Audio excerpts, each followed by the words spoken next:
I thought I'd jump on this account today as I wanted to talk about the newest dev blog that Jagex posted today. I'm sure you've seen the blog post by now, but if you haven't, I'll link it in the description. It's regarding a rather large expansion to the free-to-play game that Jagex wants to poll to the players soon. The Below Ice Mountain quest and cave. You may remember in 2008 that Jagex released the quest Perils of Ice Mountain into the main game, which was a short but ultimately inconsequential free-to-play quest that tackled themes like corporate-fueled global warming, and rewarded the players with the ability to smith pickaxes. I like it when Jagex uses old legacy content that isn't really playable anymore to influence new content, but I think in terms of rewards for a novice quest, they've significantly stepped over the line here, and I want to let them know what I think they've done wrong. Now, even though I'm definitely not a competitive player, I have dabbled in the free-to-play Iron Man scene.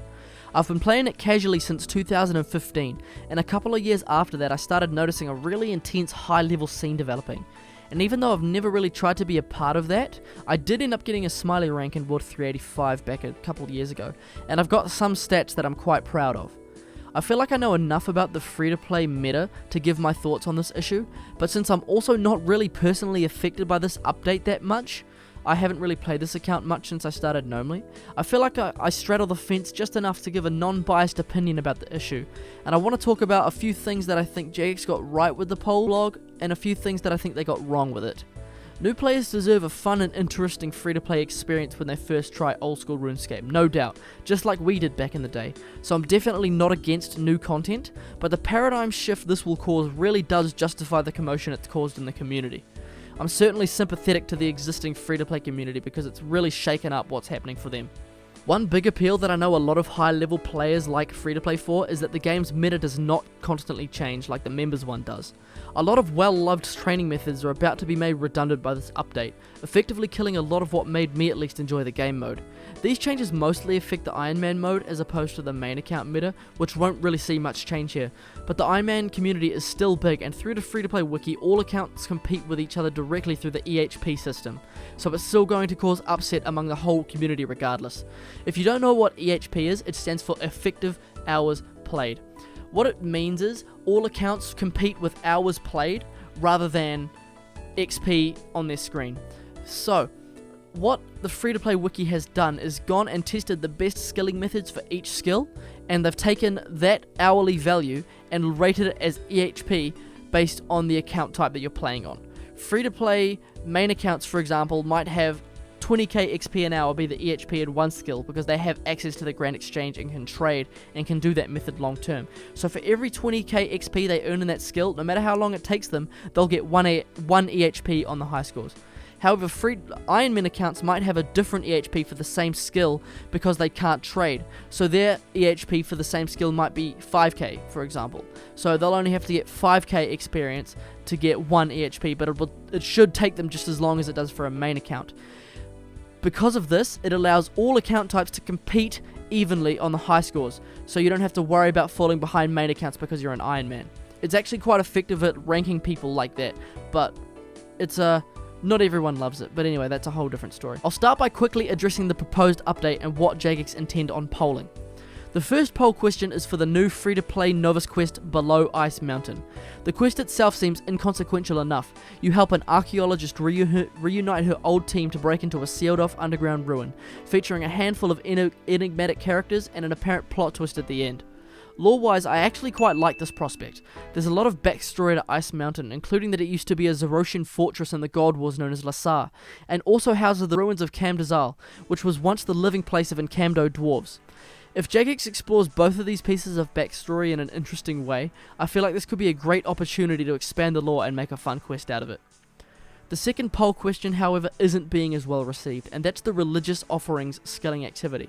It's one of many poll options that aren't being received so well by the free-to-play community. This actually seems to be a quite convoluted method that involves fishing up to 4 new kinds of fish, using cooking to then chop them up, and then offering the remains at a prayer altar for prayer XP.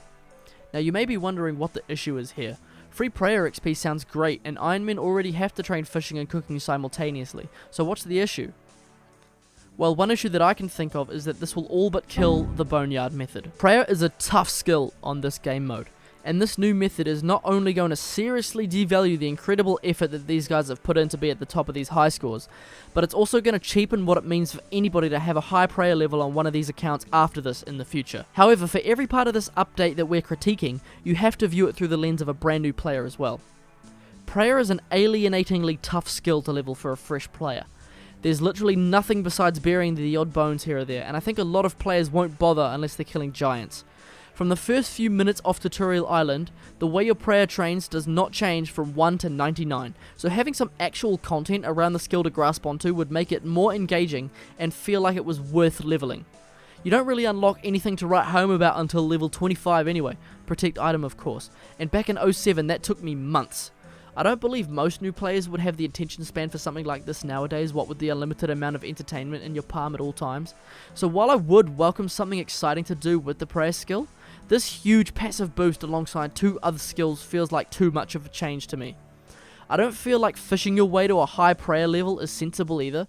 If you want to train prayer, I feel you should have to go out of your way to train prayer, like we currently do with the Boneyard. And this isn't to mention the fact that the Boneyard is in the wilderness, and that it's extremely risky for hardcore Ironmen, such as Coldfingers 3 who was at level 98 and 1 level away from maxing when Rot stream sniped him. The third poll question is also catching heat online, and it has to do with the rune crafting skill. Jagex are proposing 4 new types of creatures called Golem Cores. Free-to-play players are concerned about the 2 best free-to-play golems, the Mind and Body Golem. Killing these will give a chance at dropping Mind or Body Cores respectively, which will act as between 10 and 20 rune essence each when taken to the correct rune crafting altar. The blog claims that we should expect roughly 40 cores an hour when killing golems, and since we can average the amount of XP per core as 15 runes, we're looking at 4.5k rune crafting XP per hour on top of the passive combat XP.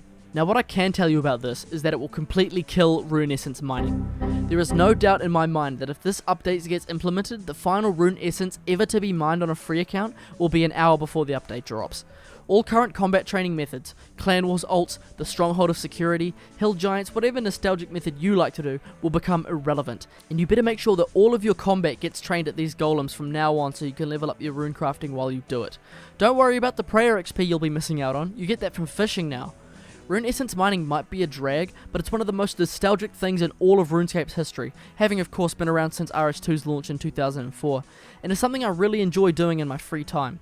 I myself have only mined around 12k essence on this account, which got me to level 47 rune crafting, and that seemingly low level actually has put me at rank 678 on the free-to-play Iron Man high scores. High rune crafting levels are exceedingly rare, and this is again going to ruin both nostalgic and modern training methods. The recently updated Skull Scepter will now be rendered completely redundant, and one of the biggest uses of energy potions in the free game will now be gone as well. If you didn't know, Skull Scepter charges were made tradable on November 18th, 2020. You can crush Skull Scepter pieces that you get from killing monsters in the stronghold into stackable bone fragments with a chisel, and either sell them on the GE for 235 GP each, or use them yourself if you're an Iron Man. The Skull Scepter is the best way to get to the body altar quickly on a free account, which allowed players to enjoy the nostalgia of rune crafting there if they wanted to spend the time in the stronghold training their combats farming the scepter pieces. Some Iron Man instead just use Varrock Teleport, mine essence at Aubrey, and then run to the Earth Altar, and repeating the process. This latter method was the fastest of the two, with the free-to-play wiki listing the EHP at 3.8k XP per hour. Now, 3.8k XP an hour might seem dismally slow, because it is. You might even be amazed that players are complaining about the faster method of training, considering how current XP rates are, but you have to remember this. People in the free-to-play community grind activities like this not because they have to, but because they want to. Content caps at level 20 for rune crafting in free-to-play. There's no reason to train it after that, but the allure of training the skill like we used to as children is enough for a lot of people. Me included, I wouldn't have bothered getting level 47 otherwise. What's worth about this one is I don't see any way this could positively impact the new player experience. Sure, some players might wiki the best way of doing things and learn about Golem Cores, but I'd bet that most won't. This doesn't change how rune crafting is trained. You still take an item to an altar, but the amount of time you'll spend at an altar compared to previously will be comically small. All the really nice graphic design, the wonderful music tracks, the mystique and lore behind the altars themselves, is to be all but replaced with a dark cave full of rock monsters that you slap away at for 58 minutes of every hour. Granted, I'm sure the team will do a great job with the graphic design of the cave, but you guys get my point. It doesn't offer anything new to the skill, it just shifts it to somewhere else. A new player isn't going to get much engagement out of this content more than they would from the essence mine, which is why I am most heavily against this section of the update, if not iffy on the prayer method and excited for the prospect of a quest. The fourth poll question is about a new mining and smithing method. It involves mining a new material called Bannite, with a chance at finding a deposit, which can be broken down for smithing XP. Mining XP is already 0 time in the free-to-play Iron Man game mode, which means you'll be well past 99 by the time you achieve level 99 in crafting, smithing and rune crafting, so it gives no EHP. So I'm not too worried about how much mining XP per hour this method would give. It would simply be a more AFK way of training. Seeing as I'm a casual player as opposed to a competitive clicker, I'm personally not so bothered by this and think it would be a welcome change for both players like me and for new players. Mining is punishing for new players in free-to-play, especially once you reach around level 50, and a high mining level isn't really consequential anyway, seeing as we don't have access to the better part of the mining guild or the motherlode mine. As for smithing, Jagex claims that at most 10,000 smithing XP per hour can be expected from this method. While this isn't competitive with current methods, which include telegrabbing the nature runes in the wilderness after stockpiling hundreds of lore runes from ogresses, to then superheat iron ore in the dwarven mine, to then smith into plate bodies, it's certainly easier and less click intensive, which is going to attract a lot more players to the skill. Smithing is an extremely important skill for free-to-play Iron Men, as it's required to get all types of axes from Mithril to Rune, and it's also the only way to get the Rune Scimitar, the obvious best weapon in the game mode. 90 smithing is a grueling grind that truly separates the men from the boys when it comes to free-to-play Iron Men, and only a handful who play for free ever manage to make it there. It's a highly valuable item, and with the introduction of the ornament kits for it with beginner clues in 2019, it's a personalizable trophy for anybody who manages to put the work in and get one. However, these scimitars might as well be dust with the 6th and most deadly poll question. Jagex are offering a new untradeable weapon called the Banite Mace, and I quote directly here. The mace will be positioned slightly below the rune scimitar. It's a useful crush weapon for low to mid levels and requires 40 attack. The big problem with this is not only does it have better stats than the rune scimitar, it has a 4 higher strength bonus and the same attack speed at the cost of only 2 accuracy bonus, but Jagex seems to not realize that they're replacing the rune scimitar with the best new weapon. The rune scimitar! I'd wager it's RuneScape's most iconic item of all time, instantly recognizable by millions of players around the world, and an absolute joy to train combat with. If the rune scimitar gets replaced by some ugly mace that nobody cares about, not only is 90 smithing no longer required to get the best weapon in free-to-play Iron Man, but one of the most nostalgic items in the game mode is going to be made irrelevant. Cast aside is nothing, like it already has been in RS3. I honestly think this is the worst and most short-sighted suggestion going into the poll, and if only one option would have failed, I'd pick this one. It also on top of that, it acts as a golem bane weapon, giving better accuracy and damage against the golems, which again is just another reason to never kill anything except these golems. No training method could compete with the best weapon that also gets an additional buff, with free easy runecrafting XP on the side. For me personally, I get the most enjoyment out of training with methods in areas that I remember from my childhood. As a high level player on member servers, you barely spend any time in Varrock, Draenor, Falador, Barbarian Village, Lumbridge and so on, and having those places be part of everyday scaping is part of why I play this game mode. Doing things I remember doing as a child, like killing moss giants on Crandor, or safe spotting lesser demons for the rune Medhelm drop, mining rune essence, chopping willows in Draenor, or fly fishing at Barbarian Village, all kinds of stuff like that. They're nostalgic, and the fact that I can do those and still compete with the best players if I wanted to, is something to be protected.